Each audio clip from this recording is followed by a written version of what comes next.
Déjà présent chez plusieurs de nos voisins, le variant Omicron n'a pas encore été officiellement détecté en France. Mais 8 cas possibles sont en cours d'examen.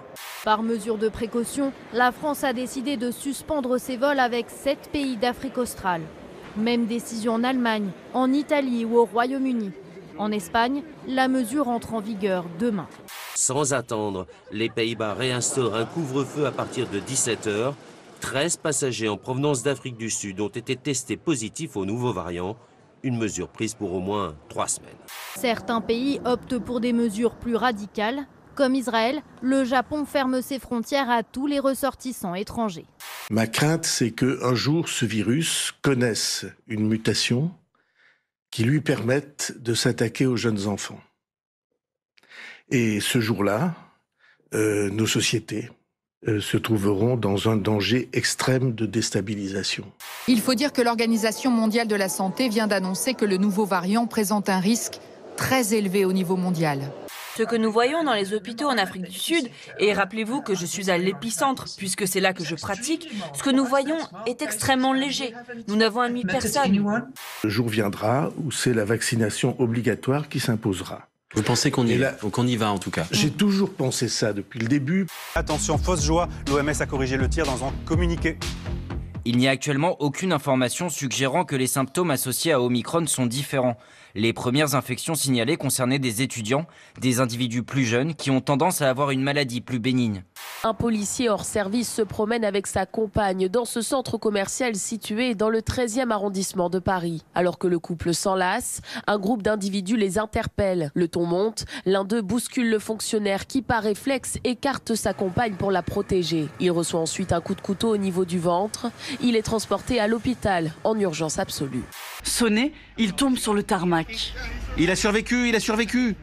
Les employés de l'aéroport n'en reviennent pas. Peu de clandestins survivent au voyage. Cachés dans ce tout petit espace dans le train d'atterrissage de l'avion. Des témoignages déterminants qui ont permis, avec l'exploitation des images de vidéosurveillance, d'interpeller un homme hier soir. Un mineur âgé de 16 ans, soupçonné d'être l'auteur du coup de couteau, a été interpellé à son domicile situé à proximité du centre commercial. Aux États-Unis, depuis 1947, au moins 129 clandestins ont été retrouvés cachés dans des avions commerciaux. 29 seulement ont survécu.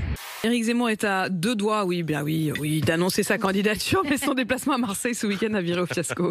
Je pense que la candidature un peu précipitée, ou la pré-candidature un peu précipitée d'Éric Zemmour est en train de tourner au fiasco.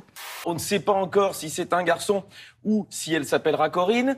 Alors, il y a une petite référence, mais j'ai pu me procurer, et là vous allez être fiers de moi, la première échographie. On a l'impression que le président sortant fait le diagnostic du pays maintenant, alors qu'il veut se représenter et qu'il y a des élections dans quelques mois. Du futur bébé Zemmour, la voici. Oui, il a déjà le doigté. Et là, il trouve un moyen de s'excuser tout en ne s'excusant pas. C'est pas un geste, qu'est-ce qu'il dit, fort inélégant, c'est un geste de racaille. Mais voyez donc à quoi on en est réduit. C'est-à-dire on est loin du général de Gaulle. Des dealers recrutent sur les réseaux sociaux. Vous allez le voir sur ces images. Il s'agit d'une offre d'emploi plus vraie que nature. Tout y est au niveau salaire. La vidéo promet, je cite, de faire des sous. Mais moi, je ne serais pas étonné qu'Éric Ciotti serait non seulement au second tour, mais gagne l'élection primaire. C'est l'homme qui a l'air le plus sincère et le plus cohérent avec tout ce qu'il dit depuis 4 ans. Guetteur et vendeur, qualité requise, vif d'esprit et à l'affût, une nouvelle provocation de ces dealers marseillais.